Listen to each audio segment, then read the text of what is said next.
Bienvenidos a la sexta clase del tema La doctrina de las cosas finales, o la palabra sofisticada es escatología. Vamos a orar, por favor. Padre nuestro, te damos gracias por tu presencia con nosotros. Te pedimos que tú nos ayudes a comprender este material que se encuentra en las profecías de Jesucristo y los apóstoles. Enséñanos acerca del futuro, pero sobre todo prepáranos. Ayúdanos a prepararnos para que estemos listos para la venida de Jesucristo. En su nombre te lo pedimos todo esto. Amén. Muy bien, ya empezamos a hablar de las señales de la segunda venida de Jesucristo. Y la semana pasada hablamos de dos señales positivas, las cuales son la predicación del Evangelio entre todas las naciones del mundo. Y hablamos un poco de lo que eso significa, tratando de definir la palabra en griego, ethne. Pero Jesús, la misión es muy compasiva, muy inclusiva, porque Jesús quiere con mucha paciencia demorar su venida hasta que todos hayan tenido oportunidad de escuchar el Evangelio. Segundo, hablamos de otra señal que tiene que ver específicamente con los judíos, y examinamos algunas profecías que dicen que todo Israel será salvo. Y hablamos un poco de lo que eso significa, tratando de definir la palabra Israel, y Israel étnico, Israel en cuanto a los hijos verdaderos, que incluyen también los verdaderos hijos de Abraham por fe. Y hablamos bastantito acerca de esa señal positiva. Pero en este mismo capítulo 24 de Mateo, Jesús habla muchísimo también de otras señales, y no todas son agradables, algunas son muy negativas. En esta noche vamos a repasar de nuevo la señal de la gran tribulación. Cristo habla de esto en Mateo 24, y hablamos de varias interpretaciones y aplicaciones de esta profecía. Hablamos de la definición en sí de la profecía, que a veces incluye varias aplicaciones y una serie de eventos, y no necesariamente un solo evento. B, apostasía. La palabra en sí quiere decir dejar la fe o caer, o es decir, dejar de seguir a Cristo y negar que uno en verdad lo conozca. Y algunos piensan que la apostasía es parte de la gran tribulación, que todas esas señales son parte de, o una combinación de estas señales forman la gran tribulación, y eso es una gran posibilidad, que es correcto ese punto de vista. Y luego vamos a tocar otro tema, el anticristo. No tocamos eso con mucho detalle, ¿verdad? Y anticristo, hay otro término que es el hombre de maldad. Y todos los eruditos, todos los académicos, todos los intérpretes de la Biblia que yo estudié están de acuerdo que el anticristo es el mismo que el hombre de maldad. Y vamos a estudiar esto en alguna profundidad en esta noche, hablando de varias aplicaciones de lo que es el anticristo, pero todas son señales que indican oposición a Dios, pero son señales de esta era, pero será una intensificación de esas señales, culminando inmediatamente antes de la segunda venida de Jesucristo. ¿Ok? Y por supuesto, Cristo también en este mismo capítulo 24 habla de otras señales, guerras, rumores de guerras y terremotos. Y vamos a ver que estas señales, especialmente terremotos, tienen que ver con la maldición de Dios que cae sobre la tierra misma. Pero estamos en la era de señales. Pero volviendo a la señal más positiva, Estamos en la era de la predicación del Evangelio. Ninguna actividad define nuestros días mejor que la expansión del reino por la predicación del Evangelio. Entonces, no hay nada que tampoco define mejor nuestro propósito que predicar el Evangelio como individuo, como iglesia, expandiendo el reino de Dios. Y una iglesia que no hace eso está negando su razón para poder existir, ¿verdad? Existimos para predicar el Evangelio. A nosotros mismos, por supuesto, crecer en el Evangelio, pero también expandir el reino por predicar las buenas nuevas del reino y del Rey del reino, Jesucristo, y su redención a todos. Es la idea. Y en esta iglesia, bueno, tratamos de hacerlo persona a persona, tratamos de hacerlo el domingo, tratamos de hacerlo en las clases, en las células y más que nada en las fiestas. En serio, en las fiestas, porque prediqué hace 2 semanas sobre la fiesta ideal, ¿verdad? Que dio Mateo. Mateo invitó a Jesucristo. Y cuando ustedes tienen fiestas, siempre deben invitar a Jesucristo. Por favor. Y empezar días antes, hablando con Él acerca de la fiesta. Estoy hablando en serio. Empezar una semana antes. Jesús, voy a tener una fiesta. Y la primera persona que invito es tú. Por favor, que vengas. Y habla con Él todos los días acerca de la fiesta. Y habla con... ¿Y qué más fue a la fiesta de Mateo? Ladrones, cobradores de impuestos, gente de muy mala reputación, criminales, gente que se aprovechaba de la gente, económicamente hablando. Entonces, personas aisladas, marginadas, odiadas por la población en general. Mateo invitó a esa gente. Los discípulos de Jesucristo fueron invitados, ¿verdad? Y quizás los fariseos crashed the party. Quizás los fariseos se invitaron a sí mismos, porque algunos de ellos sí hablaron como cobardes, no con Jesucristo, pero los fariseos hablaron con los discípulos de Cristo. ¿Por qué come con estos pecadores? Es que los fariseos les preguntaron a los discípulos. ¿Y Cristo qué dijo? El médico va a los enfermos, no a los que están sanos. Ok. ¿Y qué más? No he venido a llamar a los justos. A justos, sino a pecadores. A pecadores. ¿Y qué más dijo? Yo deseo misericordia y sacrificio no.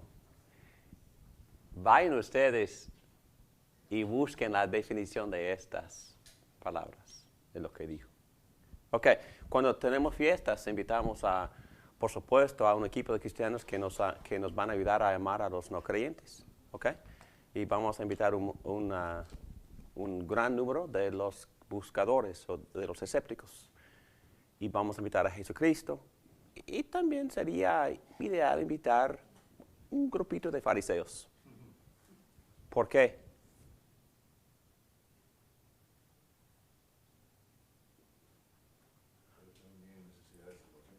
También tienen necesidad de salvación, pero también tienen necesidad de aprender la dinámica de las buenas nuevas del reino de Dios. Porque las buenas nuevas no son para los justos, sí son para los que creen. Pero hay que entender que las buenas nuevas del reino de Dios son para los pecadores. Y tenemos que aprender humildad, tenemos que aprender que nadie es peor que yo.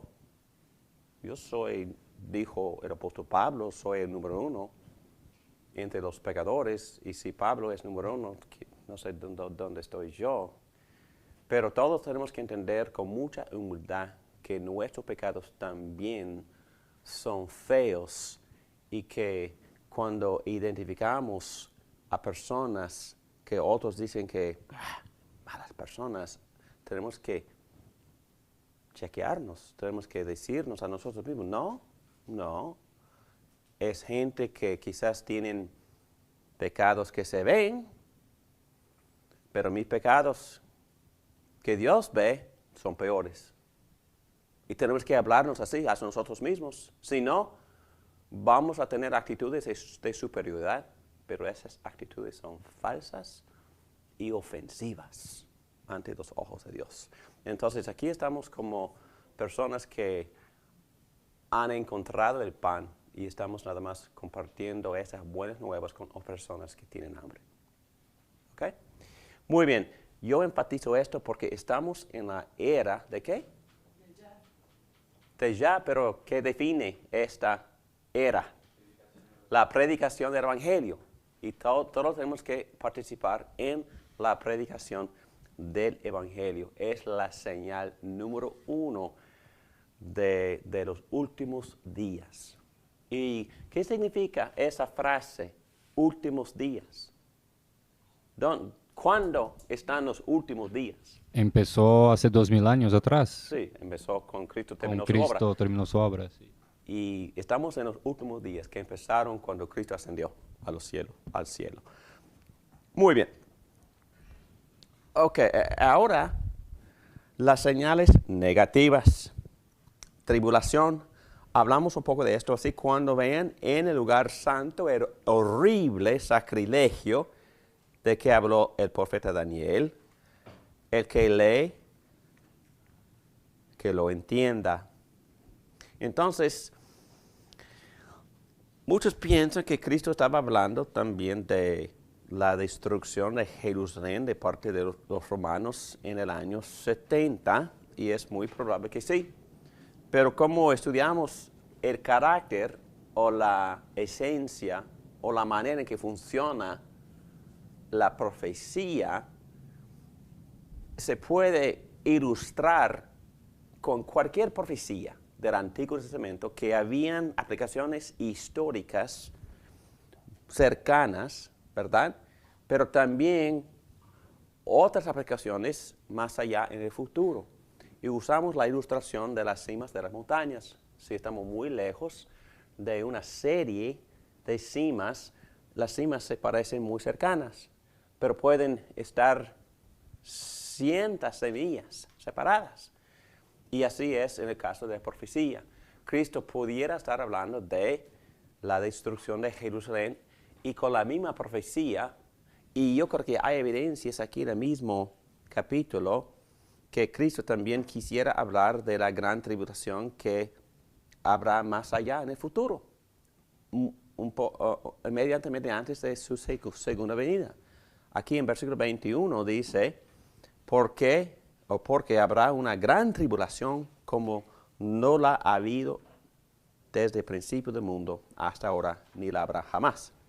Parece que habla de un juicio futuro. Entonces, con la misma profecía, habla de algo muy cerca, pero también de la gran tribulación que habrá un poco antes de la segunda venida de Jesucristo. Versículo 2 habla de la destrucción, obviamente, del templo, y los versículos 17 a 21 hablan de la gran tribulación que habrá más allá en el futuro. Muy bien, la tribulación, por lo general, indica oposición al reino de Dios por sus enemigos. Esta señal se predice en el Antiguo Testamento.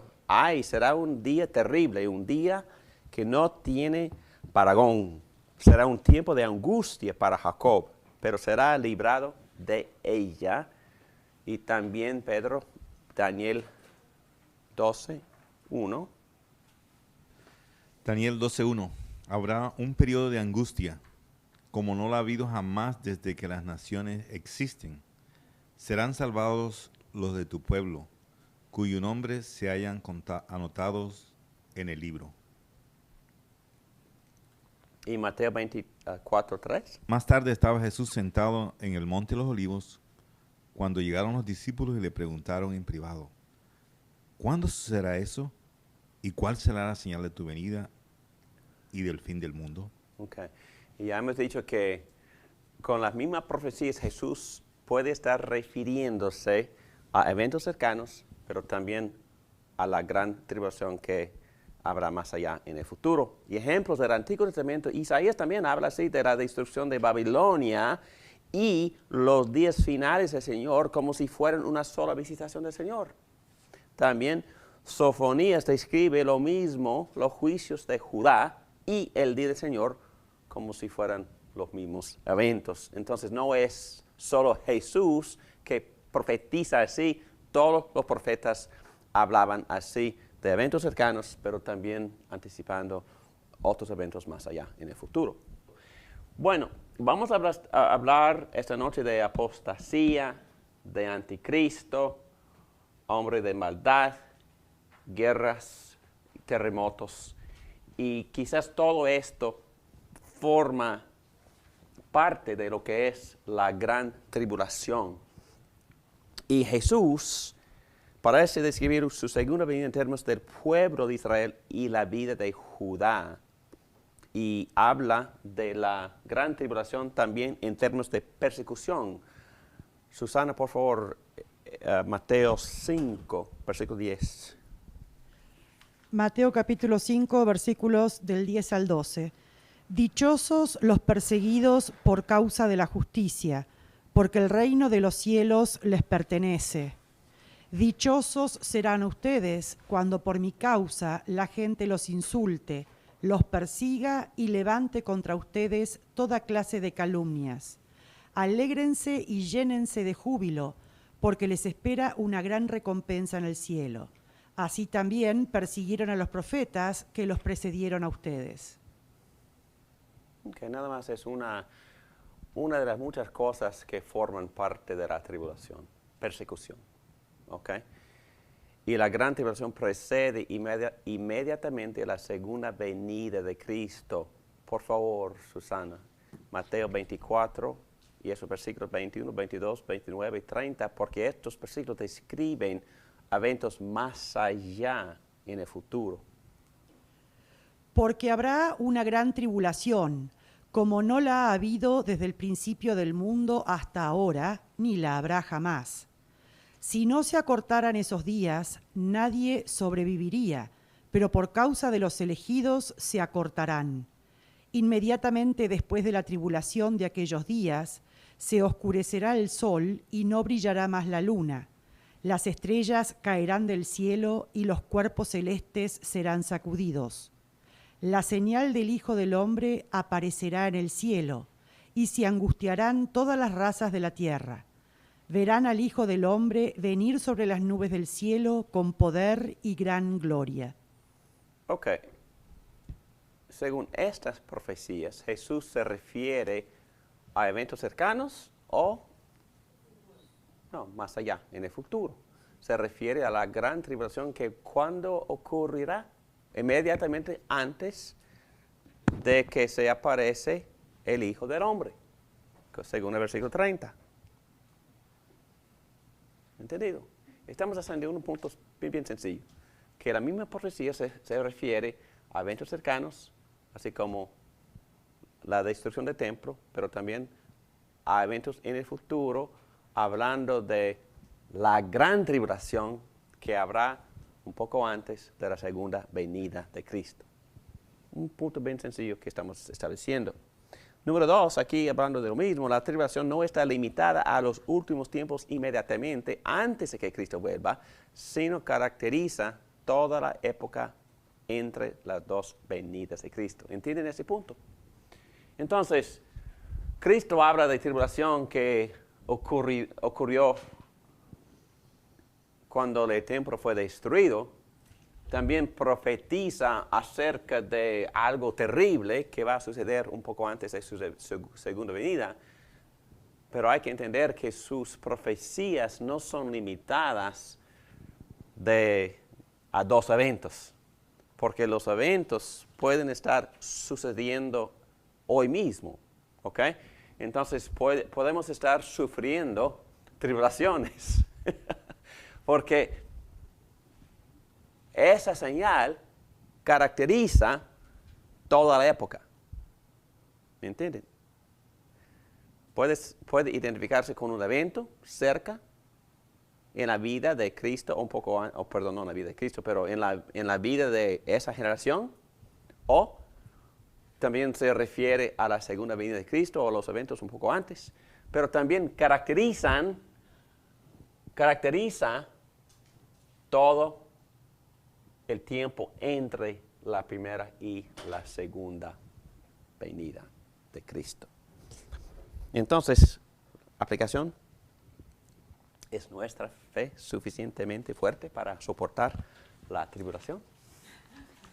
Es la aplicación. Porque vamos a ver que algunos no van a aguantarla. ¿Ok?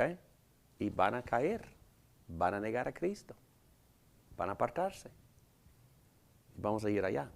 El libro de Apocalipsis, que es sombrío y tenebroso acerca de la tribulación, enseña que la iglesia saldrá triunfante. Ok. Otra vez, Susana, por favor. Este párrafo que saqué del libro de Hendrickson habla de la iglesia como vencedora. Ok. Estos sellos de prueba y persecución se ven a través de toda esta dispensación, en un sentido, a través de la historia del mundo. Sin embargo, los santos no tienen de qué temer. Los juicios que están por caer sobre el mundo realmente no harán daño a los verdaderos creyentes aquí en la tierra. Además, con el pasar del tiempo, la iglesia saldrá de la tribulación, la grande, del total de todas las tribulaciones. En el cielo, la iglesia triunfante, la multitud innumerable que lleva palmeras, sacada de toda nación y representativa de toda tribu y pueblo y lengua, celebrará su victoria en el gran día de la consumación de todas las cosas. Somos más que vencedores. ¿Esas palabras animan?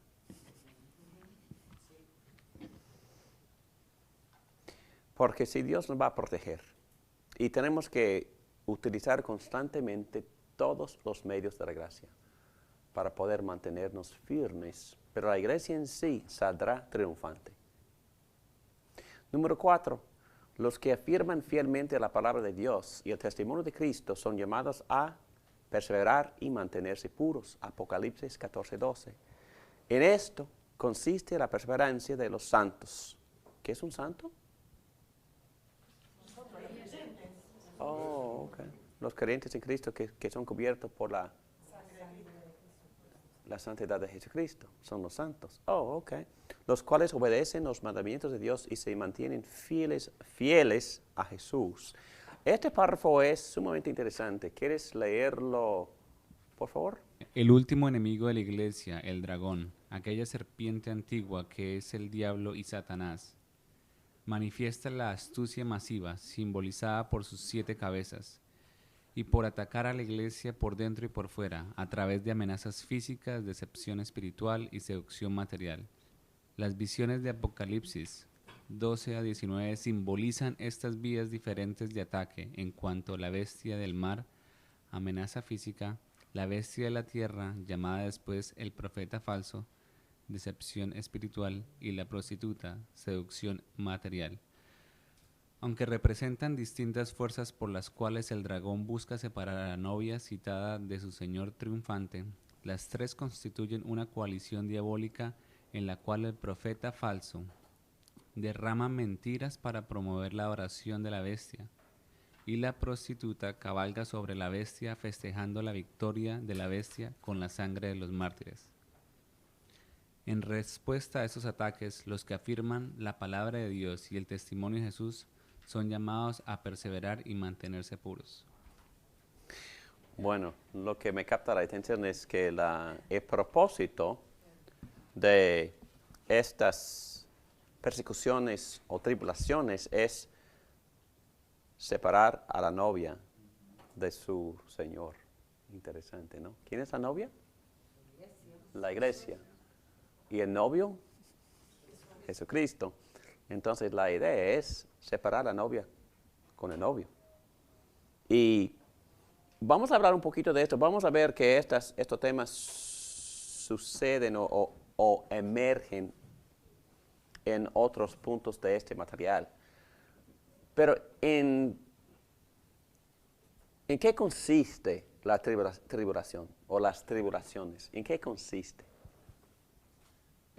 Bueno, según este párrafo hay muchos factores y muchas influencias.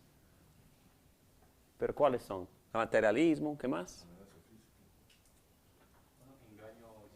Engaño espiritual, porque a veces pensamos que la persecución viene por fuera, pero también surge por dentro, ¿en forma de qué? Malos pensamientos, mala doctrina, apostasía, doctrinas falsas, y vamos a nombrar algunos o algunas al ratito, pero hay que entender que las influencias empiezan por el mismo corazón de uno, por las enseñanzas en la iglesia, por las filosofías del mundo, y vamos a nombrar algunas, a veces por el gobierno mismo, que no permite libertad religiosa, a veces viene por ejércitos que vienen de otros países. Bueno, entonces las persecuciones pueden tener fuente de la misma iglesia, del mundo, de la filosofía o del gobierno. Entonces tiene muchas fuentes. Pero la idea es desanimar al creyente para que el creyente se separe de Jesucristo y deje de creer o deje de servir. Es la idea. Muy bien. Ya hemos hablado bastantito de eso, pero vamos a hablar de otra cosa sumamente negativa. La apostasía. ¿Ok? Apostasía. Ayúdenme, por favor, Naidu, aquí con este texto, Mateo 24, 9 a 12. Mateo 24, 9, 12. Entonces los entregarán a ustedes para que los persigan y los maten, y los odiarán todas las naciones por causa de mi nombre. En aquel tiempo muchos se apartarán de la fe, unos a otros se traicionarán y se odiarán, y surgirá un gran número de falsos profetas que engañarán a muchos. Habrá tanta maldad que el amor de muchos se enfriará. Ok, hay que estar preparado, ¿verdad? Porque según este párrafo, la tentación, ¿de dónde viene? Acá, en este texto, versículo 10. Sí, viene de falsos profetas que engañarán a muchos. Y también habrá tanta maldad que el amor de muchos se enfriará, dice Jesucristo. Y todas estas señales se repiten en Juan, en las cartas de Pablo, pero Cristo fue el primero para nombrar esta apostasía, apostasía. Y la palabra en sí quiere decir apartarse, desertar o estar en oposición a Dios. Jesús dijo, porque habrá una gran tribulación como no la ha habido desde el principio del mundo hasta ahora, ni la habrá jamás. El apóstol Pablo también habla de una apostasía culminante en su segunda carta a los tesalonicenses. Es cierto que el ministerio de la maldad ya está ejerciendo su poder, pero falta que sea quitado de en medio el que ahora lo detiene. Puede haber un paralelo aquí con la gran tribulación. Los que se apartan estarán asociados, al menos en forma superficial y externa, con el pueblo de Dios. Es muy importante esa frase. Vamos a buscar primera de Juan, capítulo 2, por favor, en la Biblia. Dice, en versículo 18, queridos hijos, esta es la hora final. Y así como ustedes oyeron que el anticristo vendría, muchos son los anticristos que han surgido ya. Por eso nos damos cuenta de que esta es la hora final. Aunque salieron de entre nosotros, en realidad no eran de los nuestros. Si lo hubieran sido, se habrían quedado con nosotros. Su salida sirvió para comprobar que ninguno de ellos era de los nuestros. Entonces yo veo mucho aquí. Una cosa muy interesante es que el apóstol Juan en el primer siglo dijo, esta es la hora final. ¿A qué se refiere? Esta es la hora final. Y lo repite, por eso nosotros nos damos cuenta de que esta es la hora final. La hora final, ya estamos 2000 años después de que dijo eso. Y entonces, ¿qué tiempo es ahora? ¿Qué es la hora ahora? La hora final. Hora final. Hora final en el primer siglo, porque Cristo ya se había ascendido. Y todavía estamos en la hora final. ¿Y cuál es la evidencia, según este apóstol, que estamos en la hora final?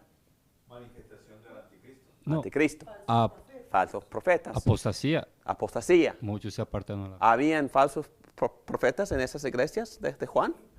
Okay. ¿En qué forma tomaba la enseñanza falsa? Principalmente en las cartas de Juan. Siempre estaba atacando, refutando, redefiniendo, tratando de enseñarles la doctrina pura acerca de Jesucristo. Jesucristo. ¿Y qué fue la doctrina falsa? Creo que ellos negaban que Él era el Dios. Negaron que Cristo había venido en carne. La doctrina se llama docetismo, porque la palabra en griego quiere decir parecer. Entonces Cristo nada más parecía ser carne, pero en verdad no era carne. Imposible según los gnósticos, según los platónicos. ¿Por qué? Porque el material es en sí bajo y malo.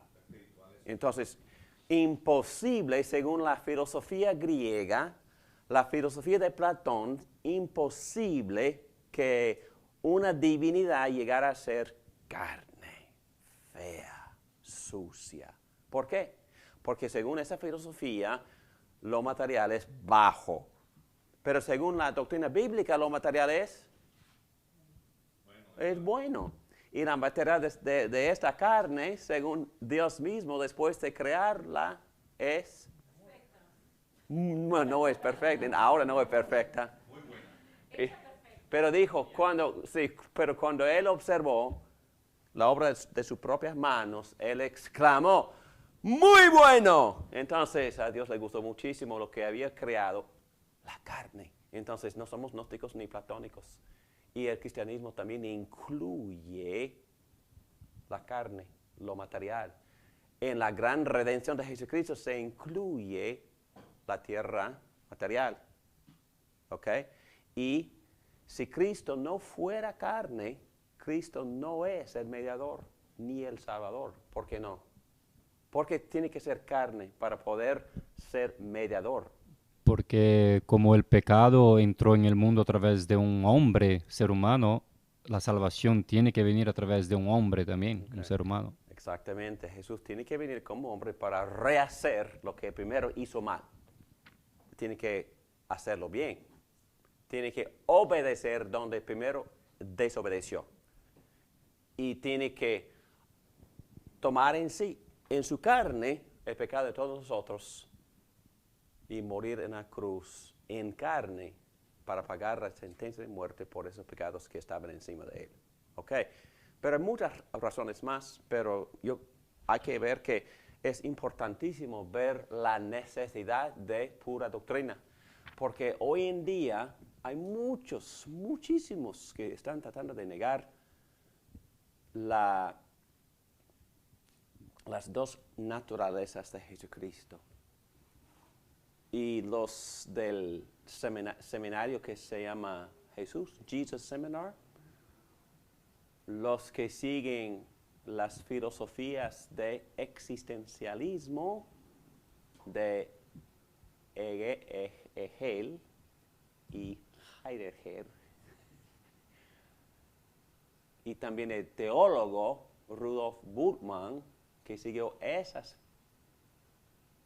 filósofos, él trajo ese concepto dentro de la iglesia Y los mismos profesores de los seminarios empezaron a enseñar estas doctrinas falsas, enseñando que no se puede confiar en la historicidad de las escrituras, y los que escribieron, quién sabe quién eran, los redactores, los editores que compilaron algunos mitos y leyendas, inventaron cosas para poder animar a la gente desanimada por la muerte de Cristo, y para elevar a la gente psicológicamente inventaron conceptos tal como resurrección, milagros, etcétera, etcétera.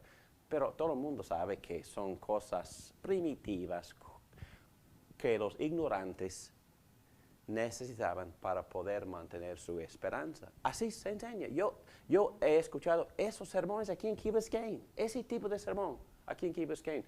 He escuchado, es decir, que este tipo de mensaje, gnosticismo, docetismo, todo esto ya ha infiltrado en las iglesias y detrás de los púlpitos, y los mismos pastores que se llaman cristianos están enseñando falsedades, y todo el mundo lo sabe. Y por eso nos corresponde a nosotros vigilar, no juzgar severamente, pero vigilar, estudiar cuidadosamente lo que en verdad los apóstoles enseñaron acerca de las dos naturalezas de Jesucristo, la divina, la humana. Las dos son esenciales para poder mantener que Cristo es el mediador y el redentor de una raza humana caída. Y lo mejor es estudiar lo que Jesucristo dijo acerca de sí mismo, Claro que sí. ¿Y qué dijo? que Él y el Padre eran uno. Exacto. Okay. Y Él perdonaba pecados, y entre cosas que probaba que Pero hay que enfatizar con igual énfasis que esa persona divina llegó a ser carne. Y asumió carne, asumió una naturaleza de un ser humano. Y sigue con esa naturaleza. Jesucristo ya tiene un cuerpo en el cielo. Muy bien, apostasía. Estamos hablando de apostasía. Pero, ok, según este texto, otra cosa que se ve claramente en este texto es que ¿quiénes salieron? ¿Quiénes salieron de la iglesia según Juan en este párrafo que leí? personas que en realidad estaban ahí, pero nunca creyeron, de verdad. Dice estaban que infiltradas. aunque salieron de entre nosotros, en realidad no eran de los nuestros. Se lo hubieran sido, cuidado, se habrían quedado con nosotros. Su salida sirvió para comprobar que ninguno de ellos era de los nuestros. ¡Wow! ¡Qué palabras fuertes! Sí, Eric lo dijo, que esas personas eran la cesaña. Ok. ¿Sí? ¿O Puede no? ser, pero el hecho de que salieron es peligrosísimo. ¿Qué dice Juan de las personas que salen? Condenación. Es Mal- que ya. hay que quedarse unido al cuerpo de Cristo. Por muchas razones. Ahí está el alimento, ahí está el ánimo, ahí está la nutrición, ahí está Cristo mismo. En el cuerpo, en la comunión, hay que quedarse.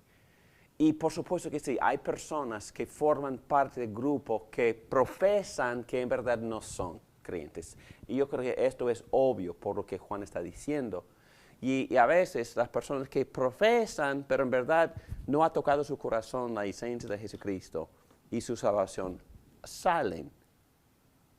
Y hay que tener mucho cuidado de no nada más quedarse, pero también de buscar el toque y la presencia del Espíritu de Cristo para que en verdad tener esta seguridad de fe que solo nos trae el Espíritu de adopción, el Espíritu Santo, el Espíritu de la verdad.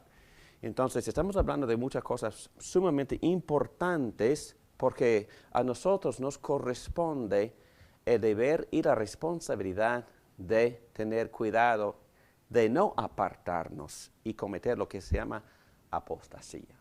¿Okay? Porque la apostasía es una de las señales que indican oposición a Dios en esta época. Cuidado de separarse del cuerpo de Cristo. ¿Ok? Muy bien, aquí dice Cristo con mucho ánimo: mis ovejas oyen mi voz, yo las conozco y ellas me siguen, yo les doy vida eterna y nunca perecerán, ni nadie podrá arrebatármelas de la mano. Mi Padre me las ha dado y es más grande que todos. Y de la mano del Padre nadie las puede arrebatar. Palabras de confianza, de seguridad. Entonces, lo que está diciendo Cristo es que los verdaderos no salen. Los verdaderos se mantienen unidos a Cristo y se quedan en comunión con Cristo y con los discípulos. Y el Padre los conoce como los suyos. Bueno, aquí ahí hemos hablado del existencialismo, relativismo. ¿Qué es relativismo? Cuando todo es relativo, cuando pasa por lo que yo siento, lo que yo creo, lo que me parece que puede llegar a ser, pero no lo que en realidad es. Okay. Y es una extensión de existencialismo. ¿Quién define la realidad para mí? Yo mismo. Yo. Ok. Entonces, ¿quién define mi concepto de la moralidad? Yo mismo. Yo mismo. ¿Quién define si existe tal cosa? La verdad. Yo mismo. Sí, y nada más. Entonces el mundo va alrededor de mí. Entonces, no hay moralidad absoluta, no hay verdad que uno pueda definir. Entonces, esos conceptos ya saturan el pensar del mundo, pero se nota que en la iglesia también esas cosas, este tipo de pensar existe. Existe en el área del sexo, existe en el área de la iglesia misma, cómo vivir, la ética. No hemos tocado todavía la definición de la iglesia, ni tenemos un curso acerca de lo que es la iglesia y la necesidad de pertenecer al cuerpo de Cristo. Pero muchos toman muy a la ligera estas cosas y todo el mundo cree que uno mismo puede definir estas cosas para sí mismo. Jugando básquetbol con mis compañeros, de vez en cuando nos metemos en estas conversaciones y lo que escucho más que cualquier otro refrán es que soy persona espiritual si yo creo en mi Dios, pero nunca participo en la iglesia, pero sí medito y a veces voy a la capilla, pero solo. Entonces ellos mismos están definiendo su propia realidad, su propia experiencia espiritual, están definiendo todo erróneamente por su propia perversidad mental. Perdónme la palabra tan fuerte, pero es la palabra que el apóstol Pablo usa para definir la mente caída, la mente que en verdad no funciona porque está contaminada por el pecado. Muy bien, y todo esto está en el mundo, está en la historia, está con esos dos filósofos que mencioné, queda con los teólogos influidos por estos filósofos, existe en la iglesia misma, existe en el egoísmo del miembro de la iglesia, existe en el gobierno. Entonces, la gran tribulación y las cosas que nos tientan a apartarnos de Cristo están en todos lados. Están en el mundo, están en las filosofías, están dentro de la misma iglesia, están en nuestro corazón, porque el corazón desea independencia. Entonces hay que tener mucho cuidado y mantenernos firmes en la fe, en la palabra, en la comunión, porque con estos medios de la gracia podemos permanecer, es la idea. Muy bien, vamos a seguir hablando del hombre de maldad y no vamos a leer todos estos textos, pero el hombre de maldad, si leo nada más versículo 3, no se dejen engañar de ninguna manera, porque primero tiene que llegar la rebelión contra Dios y manifestarse el hombre de maldad, y destructor por naturaleza. Este se opone y se levanta contra todo lo que lleva el nombre de Dios y es objeto de adoración hasta el punto de adueñarse del templo de Dios y pretender ser Dios. ¿No recuerdan que ya les hablaba de esto cuando estaba con ustedes? Dijo Pablo. Bueno, habla también en este mismo capítulo de prodigios falsos, señales y prodigios falsos que también estos engañadores hacen. Y ya hemos tocado este versículo que dice Juan que algunos han salido ya para indicar que en verdad no eran de los nuestros. Y entendemos que al final habrá este hombre de maldad en toda su gloria, en toda su infamia, pero en estos días tenemos varios ejemplos, ilustraciones y varias personas que son falsos profetas que tienden a destruir lo sagrado en la iglesia de Jesucristo. Y hay muchos textos que no vamos a tener tiempo para leer, pero aquí en el medio de página 46 vemos dos párrafos que quisiera que leyéramos. Primera de Juan 4, 1 a 3. Susana. Primera de Juan, capítulo 4, versículos del 1 al 3.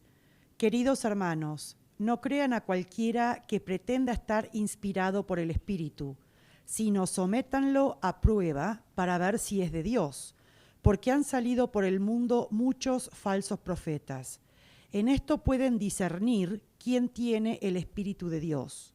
Todo profeta que reconoce que Jesucristo ha venido en cuerpo humano es de Dios. Todo profeta que no reconoce a Jesús no es de Dios, sino del anticristo.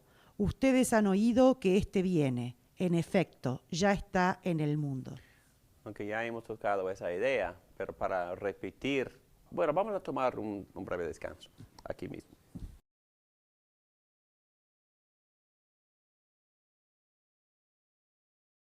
Muy bien, antes de dejar esta parte, voy a leer 2 a Tesalonicenses capítulo 2, versículos 1 a 3, en la página 47 en las notas. Ahora bien, hermanos, en cuanto a la venida de nuestro Señor Jesucristo y a nuestra reunión con Él, les pedimos que no pierdan la cabeza ni se alarmen por ciertas profecías, otra vez, otras profecías falsas, ni por mensajes orales o escritos supuestamente nuestros que digan, fíjate, ya llegó el día del Señor. Entonces, ¿qué fue su error?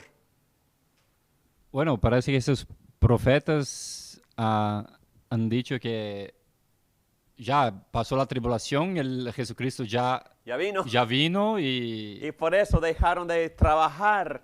Nos hemos enterado de que entre ustedes hay algunos que andan de vagos sin trabajar en nada y que solo se ocupan de lo que no les importa. Hubo una gran confusión en esta iglesia. Algunos pensaron que la segunda venida de Cristo era tan inminente que no era necesario ni trabajar. Y el apóstol Pablo recomendó que esa gente no comiera. Exactamente. Ok. Ahora,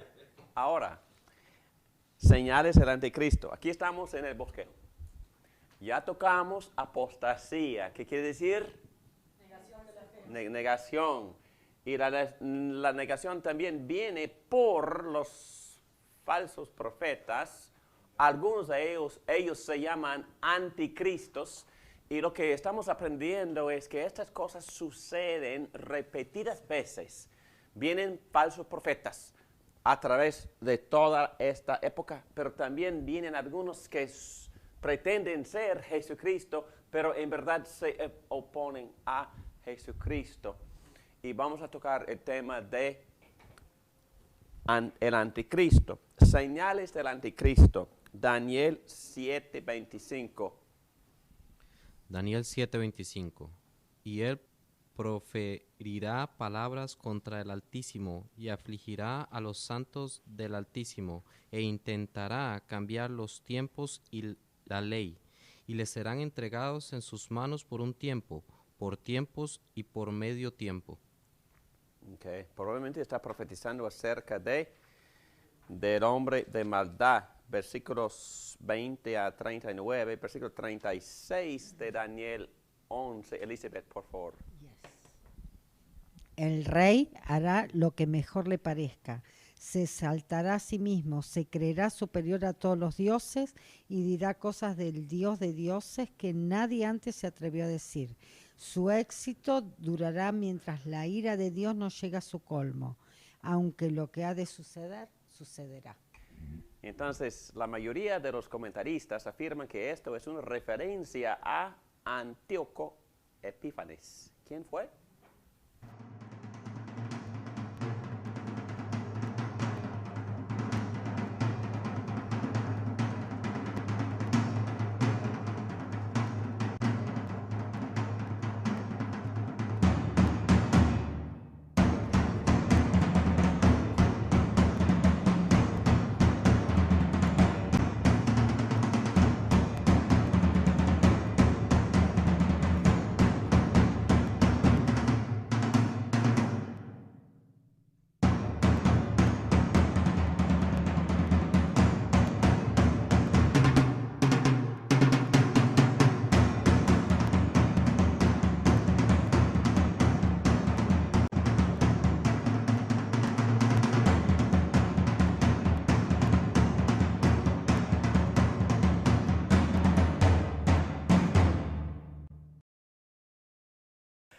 Ok, ahora, Daniel 12:11.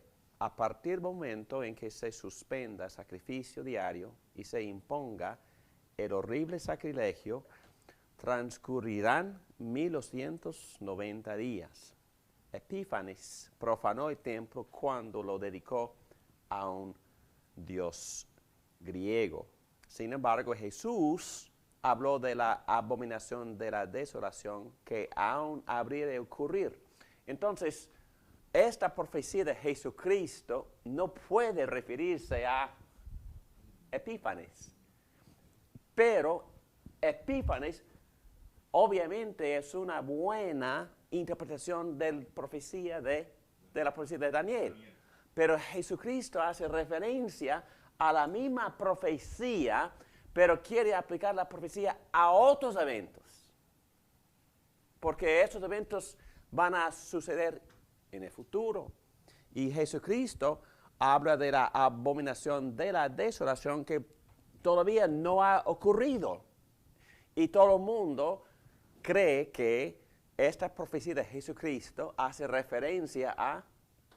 ¿El año 70? No. Sí, las dos cosas. Entonces, la misma profecía... ya hemos tocado varias veces este fenómeno. Así funciona la profecía. La misma profecía de Daniel puede aplicarse a Epífanes y también a la destrucción del templo y también a la gran tribulación final. ¿Ok? Y obviamente Cristo, en este mismo capítulo 24, por eso pasamos tanto tiempo al principio de esa clase, Cristo obviamente quiere referirse a la destrucción del templo, versículos 2 y 3 de capítulo 24 de Mateo, pero también según esos versículos, al final del capítulo, Él quiere hacer referencia a una gran tribulación que va a ocurrir en el futuro más allá. Entonces, la misma profecía de Daniel puede referirse a Epífanes, a la destrucción del templo en el año 70, y también a la gran tribulación, este terrible sufrimiento que va a ocurrir más allá, antes, durante la gran tribulación, un poco antes de la segunda venida de Jesucristo. Y Daniel puede tener todo eso en mente.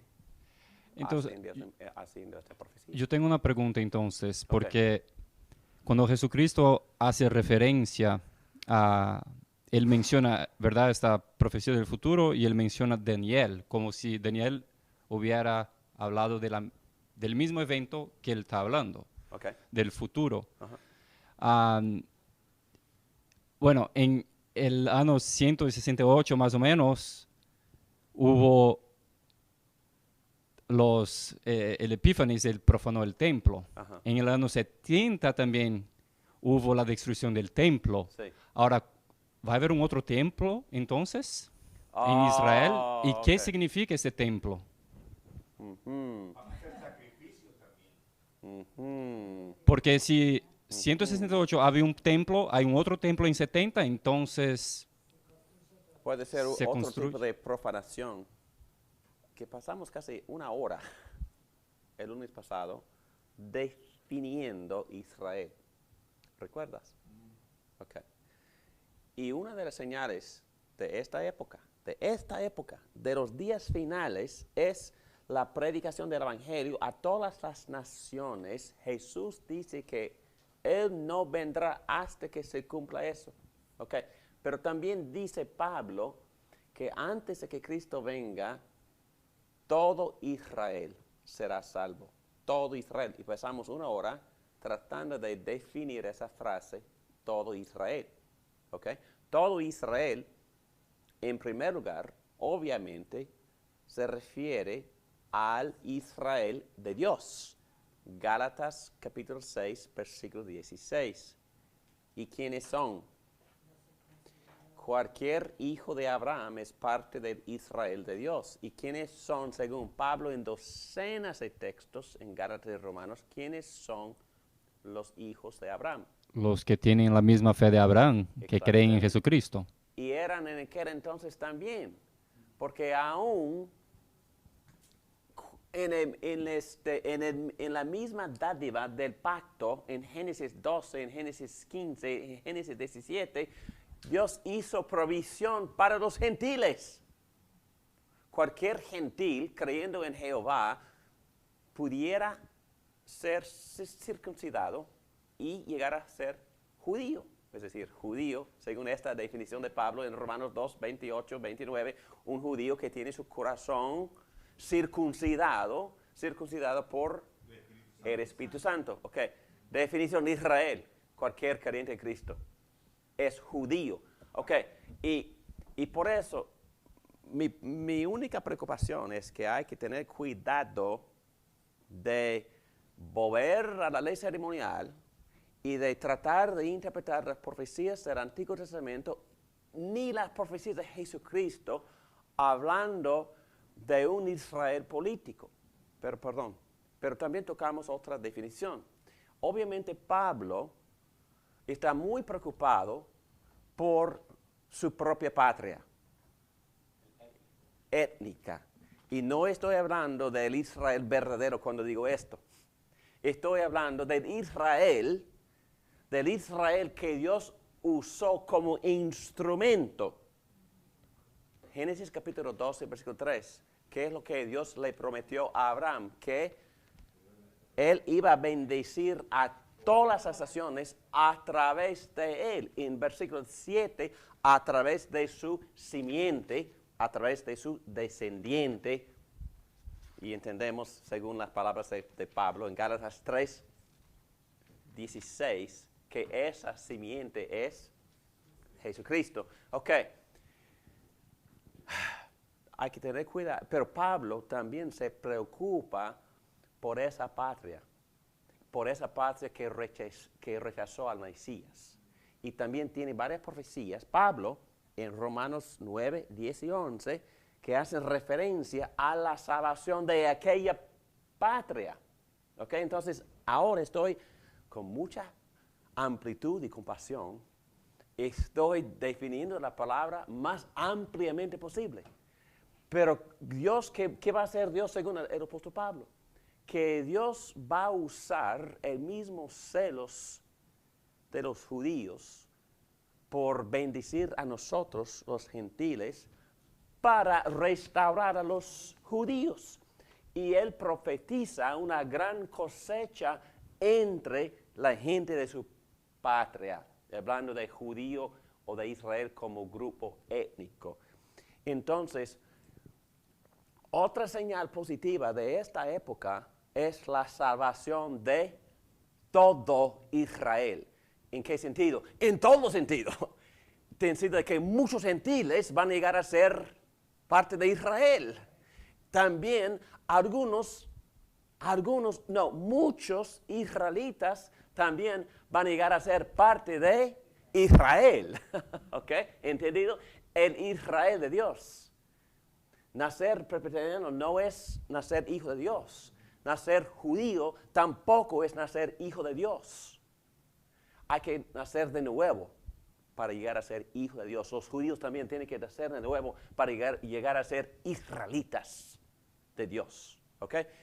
Por eso tengamos mucho cuidado, porque la iglesia ha presentado errores en este siglo, en el siglo anterior, que gracias a Dios está arrepintiéndose de esos errores, de definir demasiado, de enseñar dos programas, un programa para el grupo político, otro programa para los que creen en Cristo. Jamás, hermanos, hay un solo programa. Hay un solo pueblo. Hay un solo Israel. ¿Ok? Y Dios, en su gracia, en su providencia, usó el grupo político establecido, organizado, administrado por Moisés. Dios le dio a Moisés la ley. Dios le dio a Moisés el sistema de culto, leyes ceremoniales.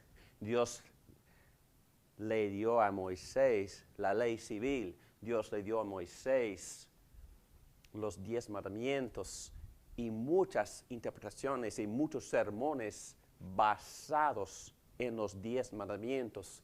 Pero hermanos, ese grupo político fue temporal. Y cuando Cristo murió en la cruz, esas leyes ceremoniales fueron clavadas en la cruz con Él. Ya no estamos bajo ese sistema. Ya no estamos bajo la gobernación del grupo político que se llama Israel. Ya fuimos liberados por Cristo y estamos libres en Cristo. Entonces, yo tengo muchos nervios pensando que vamos a ahora interpretar esas profecías en términos de un templo literal. ¿Ok? ¿Me entienden? Pero en este momento confieso ignorancia. Vamos a dejar de discutir esto. Vamos a investigar sí o no. Vamos a investigar cuál es la referencia. Si fue una desolación o una profanación del templo en este año y en este año, ¿a qué se refiere Cristo en su profecía? ¿Ok? Vale, es una pregunta válida. Pero ahora mi mente está corriendo, porque según el apóstol Juan, el que habla más del templo que cualquier otro apóstol. ¿Quién es el templo? ¿Cómo se define el templo? Interesantemente, Juan empezó su evangelio hablando de la escalera de Jacob, que se extendió desde el cielo hasta la tierra. Y ¿recuerdan el sueño de Jacob? Y los ángeles bajándose, subiendo en esa escalera. ¿Y qué dijo Jesucristo en el último párrafo del capítulo 1 de Juan? Él definió esa escalera como Él mismo. Como Él mismo. Como Él mismo. Jesús es la escalera. Jesús es la escalera. ¿Ok? ¿Por qué? Porque Jesús conecta el cielo con la tierra. Y la única manera de poder ir al cielo es por esta escalera. Jesús lo dijo, yo soy la escalera. No, yo soy el camino, la verdad y la vida. Y nadie podrá ir al Padre si no va a través de esta escalera, dijo Jesús. También cuando estaba hablando Jesús en Juan acerca del templo, Él dijo, ustedes pueden destruir este templo y en 3 días yo voy a reconstruir el templo.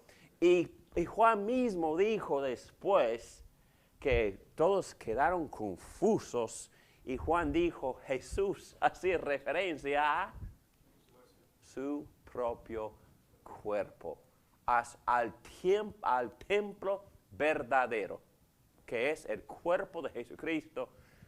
Y también hay que leer los últimos 2 capítulos de Apocalipsis, ahora no, para averiguar que en verdad es el templo, ¿ok? El templo en el reino eterno. Vamos a seguir adelante. Ok, muy bien. Y yo creo que el punto principal, el punto más importante acá, es que todo esto se repite.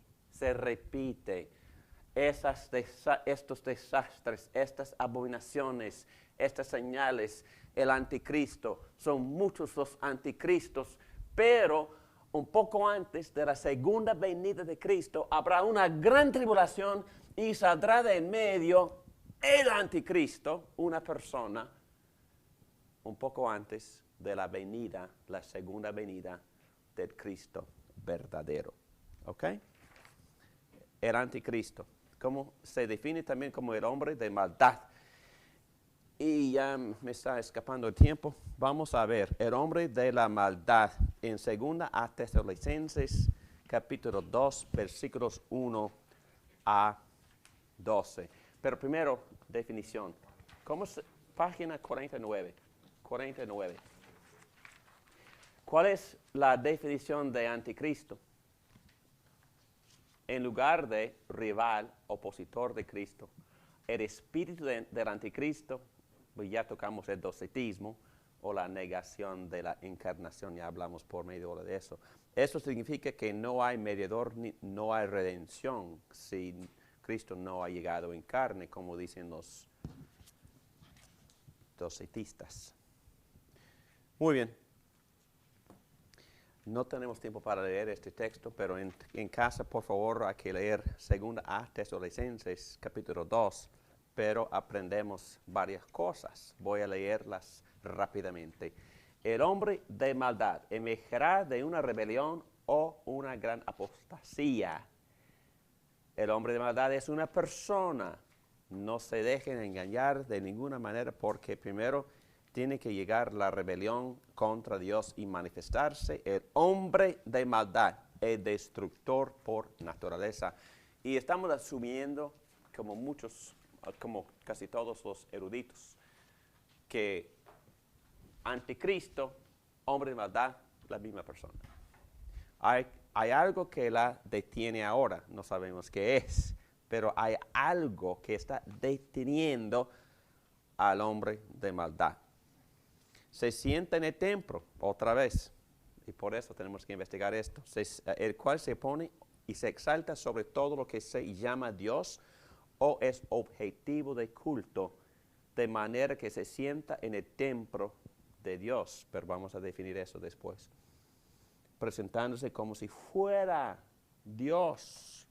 Jesús lo destruirá, versículo 8, entonces se manifestará aquel malvado, a quien el Señor Jesús derrocará con el soplo de su boca y destruirá con el esplendor de su venida.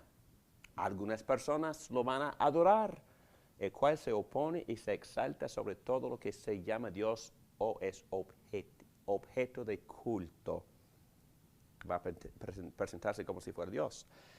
Hará también milagros falsos. Alguien me ha preguntado si es posible que Satanás hiciera milagros. Bueno, no sé cómo, pero sí imita los milagros que Dios hace. Y este hombre de maldad va a tener esa habilidad. El hombre de maldad será revelado después de que es lo que le ha detenido. Y no sabemos lo que era que lo detuvo, no sabemos. Bien saben que hay algo que detiene a este hombre a fin de que él se manifieste a su debido tiempo. ¿Ok? Pero debemos de ser optimistas porque Dios, cuando Cristo viene o venga va a destruir a este con su boca, con palabras. ¿Ok? Ok, la cosa final, guerras, rumores, terremotos. Ustedes pueden leer estos textos. También hay profecías de Crónicas, de Isaías, de los Salmos, de Jeremías, de Ezequiel. Pueden leer en casa esos textos. Jesús mismo había dicho en Mateo 24, versículo 6, ustedes huirán de guerras y de rumores de guerras, pero procuren no alarmarse. Es necesario que eso suceda, pero no será todavía el fin. Se levantará nación contra nación, el reino contra reino. Habrá hambres y terremotos por todas partes. Todo esto será apenas el comienzo de los dolores, Hermanos, hay que buscar también Romanos 8, 22, el último texto en página 52. Lo mismo se ve en Romanos 8, 22. Sabemos que toda la creación todavía gime a una como si tuviera dolores de parto. Hermanos, entendemos que experimentamos huracanes, bacterias, inequilibrio en la naturaleza, tornados, tsunamis, enfermedades, cánceres. Todo esto sucede por lo que Dios dijo en el jardín en Génesis 3. ¿Qué dijo?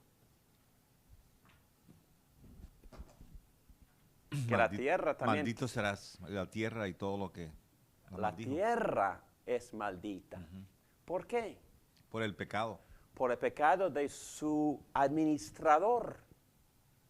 Entonces, la tierra misma está experimentando dolores de parto. Pero, ¿cuál es el parto? Quiere ser liberada de la corrupción a la libertad gloriosa de Dios. Ok, entonces va a nacer de nuevo. Y tenemos esta gran palabra, palingénesis. Palingénesis. Jesús mismo dice que la creación va a experimentar una regeneración. Va a nacer de nuevo la creación. Pero en este momento está sufriendo, está experimentando dolores de parto. Terremotos, dolores de parto, huracanes, bacterias. Cuando un sistema de animales domina otro sistema y casi lo destruye, dolores de parto, enfermedades, cansancio, dolores de parto, dolor de cabeza en el trabajo, dolores de parto. Y cuando experimentan, y la creación va a seguir con estos dolores de parto hasta la liberación gloriosa. La liberación, hasta el nacimiento, hasta la resurrección. La tierra está experimentando, está esperando cuál acto. ¿Qué se va? Del cuerpo nuestro. Cuando Cristo glorifica el cuerpo del creyente, entonces nace la creación. Ok, entonces todos esos dolores son necesarios. No soy mujer, pero entiendo que esos dolores son parte de la experiencia, ¿verdad? De poder dar a luz. Y la creación misma está experimentando, está embarazada.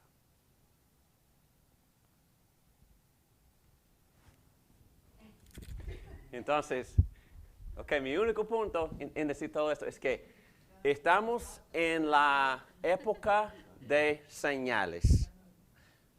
Para repetir y concluir, son dos señales positivas. ¿Cuáles son? La predicación del Evangelio a todas las naciones. Y la salvación del pueblo judío. Y todo Israel convertido. Okay, una gran cosecha. Okay. Son dos señales sumamente positivas. Y entendemos que en verdad tenemos bastante trabajo que hacer, porque estudiamos que hay por lo menos 2,000 idiomas que ni tienen libro en su propio idioma, mucho menos la Biblia. Entonces, tenemos mucho que hacer para predicar el Evangelio a varias naciones, a todas las naciones. Okay, y luego tenemos un montón de señales negativas que indican oposición. Y en esta noche tocamos la gran tribulación y estamos ahora experimentando tribulaciones. ¿En qué forma? En todas estas formas.